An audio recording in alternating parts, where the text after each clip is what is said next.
My name is Michael Afenfia, and I'm a writer from Nigeria, West Africa. Thank you for having me on Threads, and today I'll be sharing my thoughts on the forgotten people in fiction in a piece titled Unwritten. So, when Chadwick Boseman, star of the Black Panther movie, died in August 2020, to many black people, including myself, it was more than losing a leading light in entertainment. It actually felt like the black race lost a leader. T'Challa, king of Wakanda, the fictional African country he led, is far from ordinary. Born and raised in privilege, he cannot be described as your average Joe or one of the ordinary people John Legend sang about in his 2004 hit ballad of the same title. T'Challa, aka Black Panther, aka Chadwick Boseman, was in a league of cinematic royalty very few black actors have ascended to. In homes and cinemas across the world, black boys and girls, black fathers and mothers did the Wakanda pose with pride after seeing the movie, because for the first time they witnessed significant representation in Hollywood. The Black Panther story was so well told, it hit all the right notes in its cultural depiction of Africa and the African experience in an imagined world of co-equal sovereignties.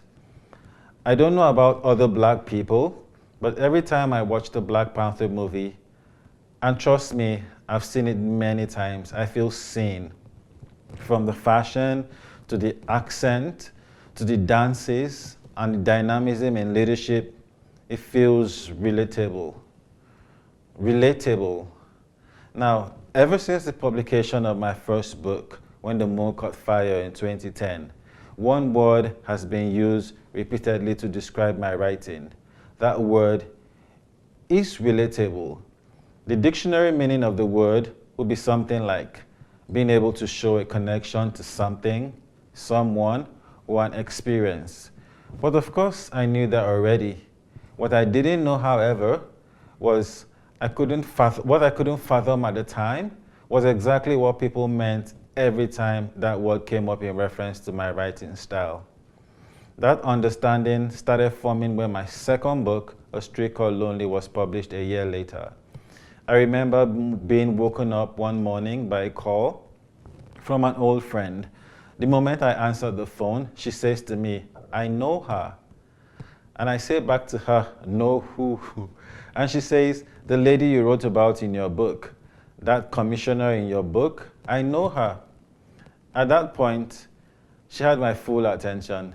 There was no going back to sleep when someone just told me that a character I created from my head for my book and for the reading pleasure of my fans had mysteriously left the pages they belonged in perpetuity to dwell as a living being in the streets of Yenagoa, the setting of the book. To be honest, I thought I was going to be sued or something, because this acquaintance was 100% certain that the story, or at least part of it, was about this lady I'd never met and didn't even know.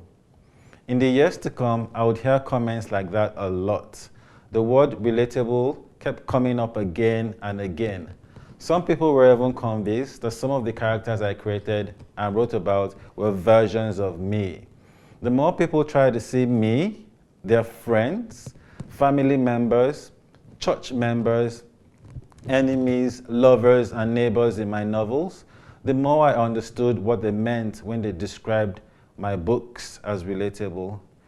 As a writer, I suppose you leave an impression on people when you write about them. The message to them is that I notice you, and that is why I have put you in my book. Writing about the glitz and glamour in the universe is good, but let's face it, how many of us live in a world of glitz and glamour?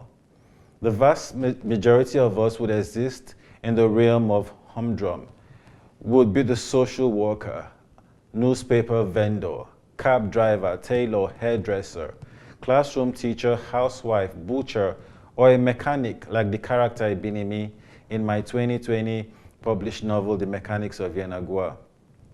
A good number of us will be migrant newcomers trying to find our way in a foreign country. We would be the indigenous people feeling lost in our ancestral homes as a result of colonization and conquest. We'll be people of color or a visible minority group in the community that feels sidelined and marginalized because we're different. We'll be the ignored, the rarely ever acknowledged or written about. I have been asked so many times I've lost count. Why did you decide to write about a mechanic? The same people also ask, why did you write about Yenagoa? Readers in Nigeria are used to books about the bigger cities, Lagos, Abuja, Port Harcourt, Kano. Very few books are set in small cities like Yenagoa. Enough of those books are just not written. I remember when it became certain I would be migrating to Canada, and I started speaking about it to my family and friends because back there, you don't want to jinx an opportunity like this by speaking publicly about it too soon. You want to be sure you have your visa. People would ask me what city I was going to, and when in excitement I say to Saskatoon, the next thing they'll say is, I thought you were going to Canada. Do you know that feeling? Since moving to Saskatoon, I've fallen in love with the city. I know it gets cold, a little bit cold sometimes, but it is a beautiful place many people outside Canada may never have heard about.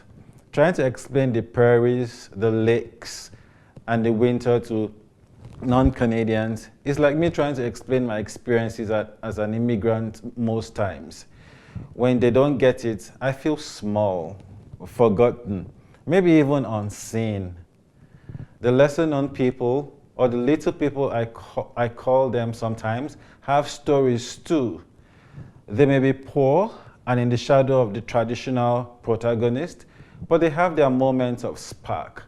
They fall in love, graduate high school or college, get employment, have kids they watch grow up. But not many of us writers will tell their story, put them in a poem, or write a song about them. Little wonder superhero franchises like Black Panther are such a hit since they first became a part of popular culture in comics and other books for children. Trust me, when I was a kid, I wanted so badly to be bitten by a spider because I believed with my whole heart that it would give me superpowers and I would fly and spin webs and even save countries. And what kid, no matter what part of the world they lived, didn't want to have long arms that stretch for miles or run faster than the speed of light or have a fairy godmother that made them beautiful, even if until midnight. In the time I have been a newcomer in this country, I have searched for myself in stories, books, and poems in Canadian literature. I must admit that the pressure of settling down has been an impediment to my search, but I won't give up searching. When that search is done, I would like to see myself in books written by white Canadians and indigenous people as well. Myself as a writer, I hope to write books and tell stories about Black people, indigenous people, people of color, and white people exploring and relishing the greatness in our uniqueness and diversity. Because together, we make up the threads in the tapestry of Canada, a great Canada, a new Canada.